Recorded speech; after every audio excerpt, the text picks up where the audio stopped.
Oh hey guys, what's up? Welcome to your 98th Android tutorial for the new Boston.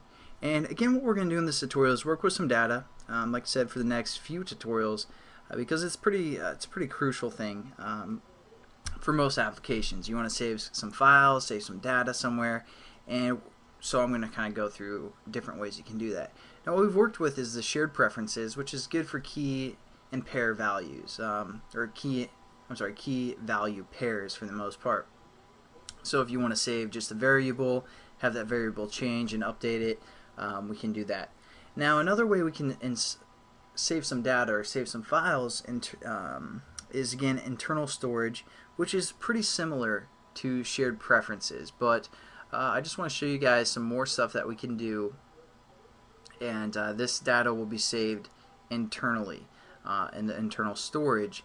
So what's going to happen is if they uninstall our application, it is going to be deleted, this internal storage that we're going to create here, or this file.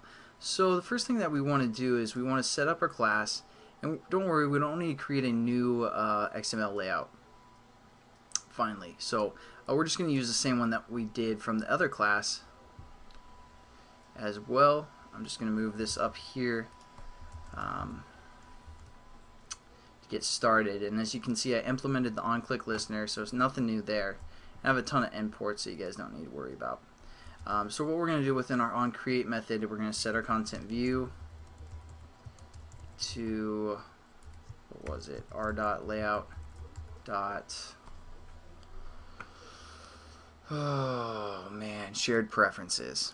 It's going to be the same layout, same kind of stuff that we worked with when we did shared preferences. So now what we can also do is we can open up our shared preferences class, just save some time, and we can copy this setup variables method here.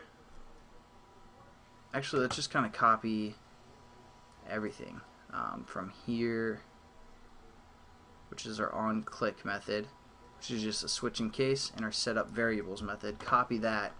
And then we're going to go over to internal data, and we're going to, since we copied our onClick method, we're just going to delete the one that it set up for us and hit paste. And we're going to delete whatever is within our save and our load button.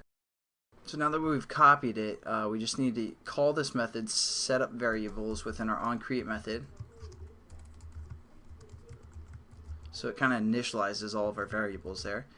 And we also want to add the references to our edit text and our text view. So we'll do that above our class.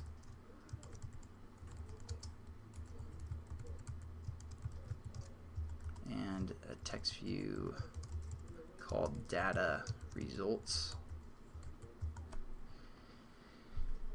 And there we go. We pretty much have everything set up for our tutorial now. Now how we're going to work with the internal storage is we're going to create a file output stream to write our data. And then we're going to create a file input stream to read our data. So let's first, just for this tutorial, we're going to write some data. But let's first create our file output stream. So again, we want this to be a variable that we can use throughout our whole class. So we're going to say file output stream like this, and we're going to call it FOS, or FOS. And within our setup variables, we're also just going to quickly create it and then close it for the most part, so we know that it exists. And we also want to have a file name, just like the last tutorial. So we're going to set up a string that's going to be our file name, and we're going to say string file name equals internal string, something like that. So what we need to do is we need to create this file output stream within our onCreate method, set it up to our file name, and set up how we want to write to it and all that good stuff. So we're going to do that within our onCreate method. Again, we have this method called setup variables, so we're just going to set it up within that method, which is going to be called within our onCreate. We're just going to set it up and then close it for the most part. So we created this file output stream.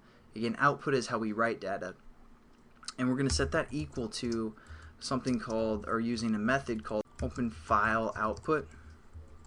And what it takes within its parameters is the file name. Again, we just set up that variable as our string reference called internal string, and then we also want to say the way that we want to write to it for the most part. So context dot mode private, because we don't want anyone to see this file name.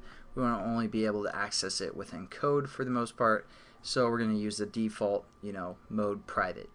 It's giving us an error because when we open data, or try and write to data, load data, all that good stuff, it's not always, it's one of those sketchy things. We have to surround it with a try and a catch clause, so we can easily just hover over the error and say surround with try and catch clause.